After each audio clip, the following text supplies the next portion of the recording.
আজ এই মঞ্চে ভালোবাসার বৃষ্টি হোক। প্রেমিক হৃদয় মুগ্ধ নয়নে তাকিয়ে বলুক, তোমারই যেন ভালোবাসিয়াছি শতরূপে শতবার, জনমে জনমে যুগে যুগে অনিবার। হে দেবী, হে প্রিয়তমা, তুমি আমার ঘর, তুমি আমার বাড়ি। জন্মাবধি তুমি ছিলে আমার শখের নারী। কখনো তোমায় পেয়েছি, কখনো হারিয়েছি, তবুও ভালোবেসেছি।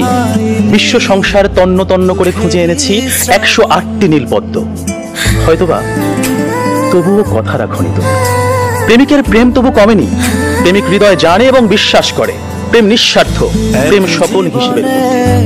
কিন্তু বিয়ে মানেই সংসার, সংসার মানেই বাজারের ফর্দ, সেই সাথে বিদ্যুৎ বিল, গ্যাস বিল, পানি বিল, বাড়ি ভাড়া সহ অনেক হিসেব। প্রেমের সাথে হিসেব শব্দটি বেমানা। একজন প্রেমিককে হতে হয় উন্মাদ, বেহিসেবি, পাগল, যাকে প্রেমিকা রোজ একবার করে বলবে, এই তুমি না একটা পাগল। আর প্রেমিক মিষ্টি করে বলবে, হ্যাঁ তোমার জন্যই পাগল। এই খুনসুটিগুলো বাজারের ফর্দ হাতে নয়, কারেন্ট বিলের কাগজ হাতে নয়, এগুলো বরং গোলাপ হাতে সুন্দর। আর তাই প্রেমটা বিয়ের আগেই জন্ম। একজন প্রেমিকের থাকে দেখা না পাওয়ার কষ্ট, থাকে হৃদয়ের উত্তাল আবেগ। তাই বৃষ্টি কিংবা জ্যোৎস্নার রাতে যখন প্রেমিকার মন ভালো নেই কিংবা যখন কিচ্ছু ভাল লাগে না, তখন প্রেমিকের থাকে নানা আয়োজন। মেসেঞ্জার কিংবা হোয়াটসঅ্যাপের ভিডিও কল থাকে উত্তাল। আমার জান, আমার জানতুস, আমার ময়না, আমার টিয়া, আমার হেটুস, তাকে কত রকমের সম্বোধন। রাত গভীর হয়, ওরা জেগে থাকে। শহর ঘুমিয়ে যায়, ওরা ঘুমায় না। ওদের কণ্ঠে থাকে গান, বুকে থাকে ছন্দ। কমলাবরণ মুক্তি তোমার, চাঁদের মতন হাসি, সত্যি করে বলছি আমি তোমায় ভালোবাসি। পান্তা ভাতে কাঁচামরিচ, গরম ভাতে ঘি, তোমার সাথে প্রেম করিতে আমার লজ্জা কি। অথচ বিয়ের পর হাজারো হিসেবের ভিড়ে পদ্য, কবিতা, ছন্দ সব যায় উড়ে। আপনারাই বলুন, এইভাবে কি কখনো প্রেম জমে? বিয়ে নামক একটা ঠুনকো শব্দ কখনোই কিন্তু প্রেমের বিশালতায় বাধা হতে পারে না। বরং প্রেম হচ্ছে সেই অস্তিত্ব যেখানে প্রেমিক মন জানে জন্ম জন্মান্তরে তুমি আমার।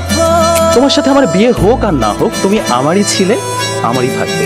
হুমায়ুন আহমেদ বলেছেন, যে প্রেম যত গোপন সেই প্রেম তত গভীর।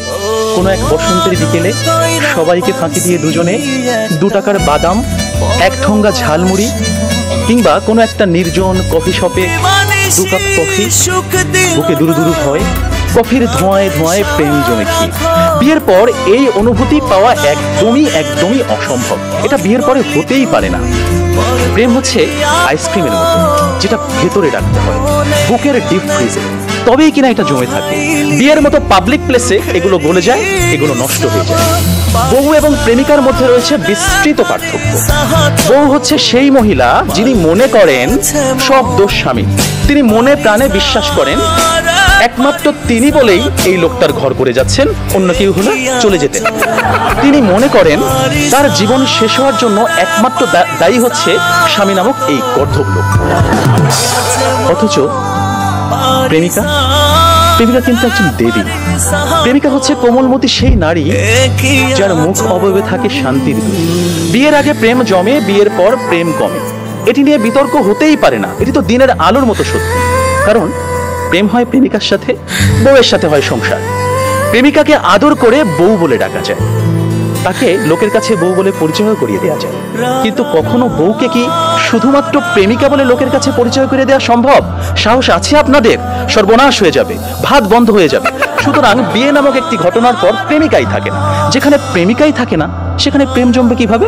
সেখানে প্রেম কমবে, প্রেম হারিয়ে যাবে।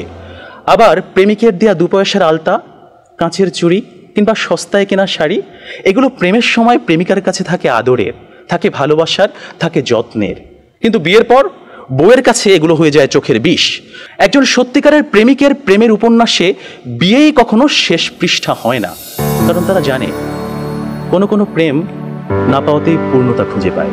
তাই পৃথিবীর শত গল্প, কবিতা, উপন্যাসে প্রেমকে সাজানো হয়েছে না পাওয়ার বেদনায়।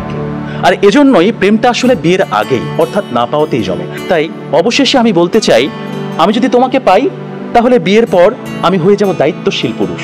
বিয়ের আগে যেমন ছিলাম লুতুপুতু প্রেমিক, যেমন ছিলাম আবেগী প্রেমিক, বিয়ের পর হয়ে উঠবো আমি দায়িত্বশীল পুরুষ। কারণ আমি জানি বিয়ের পর দায়িত্ববাদ দিয়ে প্রেম জমাতে গেলে সংসার টিকবে না। আমি পুরুষ, আমি রাখবো তোমায় বাহুডোরে। কখনো ভালোবাসার আদরে আবেগী প্রেমিক হয়ে, কখনো বা স্বামীর দায়িত্বে। যেভাবে কবি বলেছেন, সাজিয়ে গুছিয়ে তবুও ঠিক কাব্য করে বলা গেল না। এজন্ম তো কেটেই গেল অসম্ভবের অসঙ্গতে। পরের জন্মে বয়স যখন 16ই সঠিক, আমরা তখন প্রেমে পড়ব। মনে থাকবে? ধন্যবাদ। ধন্যবাদ রেজওয়ান শুভ, আপনার কথায় আমরা মোটামুটি মুগ্ধ।